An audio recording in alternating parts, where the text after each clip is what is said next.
একটু চোখ বন্ধ করে কল্পনা করুন তো, হিজরতের দ্বিতীয় বছর। মদিনা তখন ঈমানের আলোয় আলোকিত এক শহর, কিন্তু দুনিয়াবি স্বাচ্ছন্দ্যে মোটেও ভরা ছিল না। মক্কা থেকে সবকিছু ছেড়ে আসা মুহাজির সাহাবীরা তখন নিদারুণ কষ্টে দিন কাটাচ্ছেন। অনেকের পরনে ঠিকমতো কাপড় নেই, পেটে খাবার নেই। ঠিক সেই সময়ই মদিনার আকাশে ধ্বনিত হল মহান রবের এক নতুন নির্দেশ।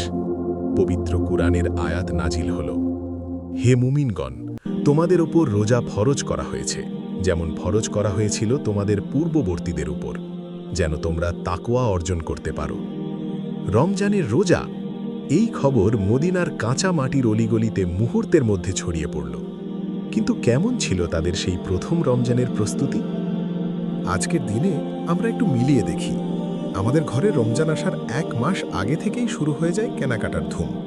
পুরো মাসের বাজার, সেহরি আর ইফতারের জন্য কত শত রাজকীয় আয়োজন, ফ্রিজ ভর্তি খাবার। কিন্তু মদিনার সেই দরিদ্র সাহাবীদের ঘরে কি ছিল? অনেকের ঘরেই হয়তো পরদিনের জন্য সামান্য কয়েক দানা শুকনো খেজুর আর 1 কলস পানি ছাড়া কিছুই ছিল না। তবু তাদের চোখে মুখে কোনো ভয় বা আক্ষেপ ছিল না। সারাদিন না খেয়ে কিভাবে থাকব, কাল সেহরিকে কি খাব, এমন কোনো চিন্তাই তাদের মনে আসেনি। বরং তাদের চোখে ছিল এক অদ্ভুত প্রশান্তি, কারণ এটি তাদের প্রিয় রবের আদেশ। শেষ রাতে যখন মদিনার আকাশে প্রথম সেহরির সময় হলো, তখন দৃশ্যটি কেমন ছিল? মাটির তৈরি ছোট ছোট কুঁড়েঘরগুলোতে টিমটিম করে জ্বলছে তেলের প্রদীপ। কোনো রাজকীয় দস্তরখান বিছানো নেই। কোনো সাহাবী হয়তো পরিবারের সবার সাথে কয়েকটি শুকনো খেজুর ভাগ করে সেহরি করছেন। কেউ বা খেজুর না পেয়ে শুধু 1 ঢোক পানি পান করেই প্রথম রোজার নিয়ত করছেন। খাবার নেই তো কি হয়েছে, তাদের অন্তর যে ঈমানের আলোয় কানায় কানায় পূর্ণ। তারা তো খাবারের তৃপ্তির চেয়ে রবের সন্তুষ্টির তৃপ্তিকেই বড় করে দেখেছেন।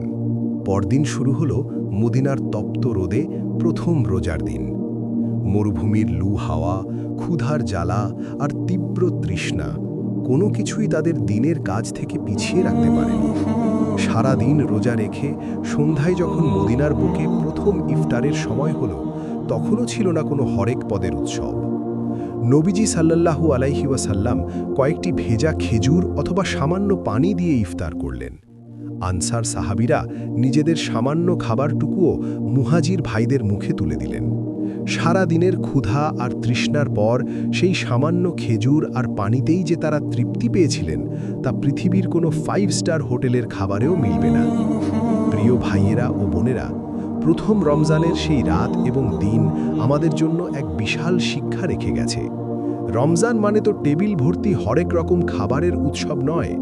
রমজান মানে তাকওয়া অর্জন, আত্মার পরিশুদ্ধি, অভাবীদের অষ্ট বুঝতে পারা এবং আল্লাহ প্রতি অগাধ ভালোবাসা তৈরি করা।